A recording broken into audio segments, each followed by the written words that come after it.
அமைச்சர் கீர்த்தனா என்னுடைய உடன் பிறந்த தங்கை தான் அவங்க. அதாவது சில வதந்திகளுக்கு ஒரு முற்றுப்புள்ளி. நான் உண்மையிலே என்னோட உடன் பிறந்த சகோதரியா நினைக்கிறேன். அந்த பிள்ளை என்ன ஒரு அக்காவாக தான் நினச்சி தான் நாங்கள் இந்த நாள் வரைக்கும் நாங்கள் பயணிக்கிறோம். ஆனால் சமூக வலைதளங்களில் பயிரப்படும் தகவல் எல்லாம் பொய்யான தகவல். அதற்கு சாட்சி தான் எங்களுடைய ஒற்றுமை. இதில் எந்த ஒரு ஒளிவு முறையும் இல்லை, உண்மை. சகோதரி இன்னைக்கு கடந்த கொஞ்ச நாட்களாக விருதுநகரில் பல சேவைகள் செஞ்சாங்க, பல விஷயங்களை எடுத்து சொன்னாங்க. அதன் அடிப்படையில் தான் நம்மளுடைய மாண்புமிகு முதலமைச்சர் அவர்கள் சகோதரி மீது நம்பிக்கை வைத்து இந்த அமைச்சர் பதவி கொடுத்திருக்கிறார் என்பதையும் மகிழ்ச்சியோடு தெரிவிக்கிறேன். சீண்டுகிறவர்கள் சீண்டட்டும், போற்றுகிறவர்கள் போற்றட்டும். நாங்கள் மகிழ்ச்சியாக தான் செயல்பட்டு கொண்டிருக்கிறோம். என்னுடைய தங்கை இன்னும் எத்தனை வருஷம் ஆனாலும் நாங்கள் ஒற்றுமையாக தான் செயல்படுவோம். இது உறுதி. இதுதான் எதிர்த்தம். இதை உங்களோடு நான் பகிர்ந்து கொள்றதுக்கு இந்த நேரத்தை நான் பயன்படுத்திக்கிறேன்.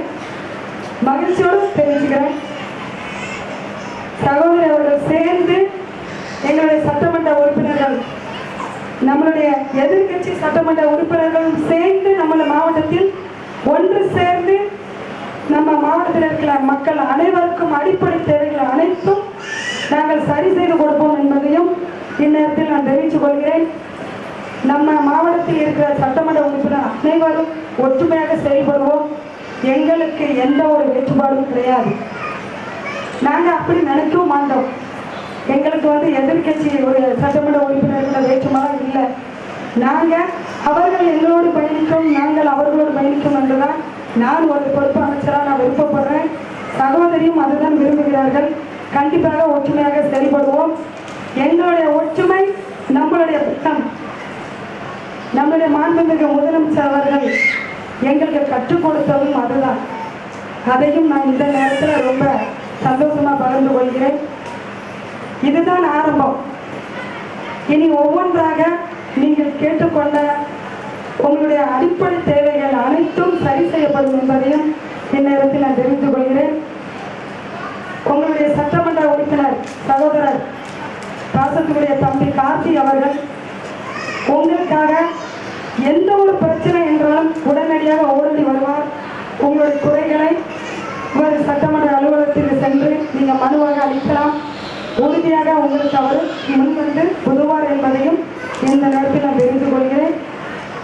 அது மட்டுமல்லாமல் நம்முடைய மாவட்ட ஆட்சியர் அவர்கள் கண்டிப்பாக உங்களுக்கு ஒவ்வொன்றாக நீங்கள் கொடுக்கும் மனுக்களை சரி செய்து கொடுப்பார் என்பதையும் இந்த நேரத்தில் தெரிவித்துக் கொள்கிறேன். நம்ம விருதுநகர் மாவட்டத்தில் 2 பெண் அமைச்சர்கள் என்று கூறுவது 2 பெண் புலிகள் என்று நீங்கள் கூறலாம். நாங்கள் புலிகளும் அல்ல, 2 சிங்க குட்டிகள். உங்களுக்காக, நம்ம விருதுநகர் மாவட்ட மக்களுக்காக ஒன்று சேர்ந்து பாடுபடுவோம் என்பதை இந்நேரத்தில் தெரிந்து கொள்கிறேன். நன்றி, வணக்கம்.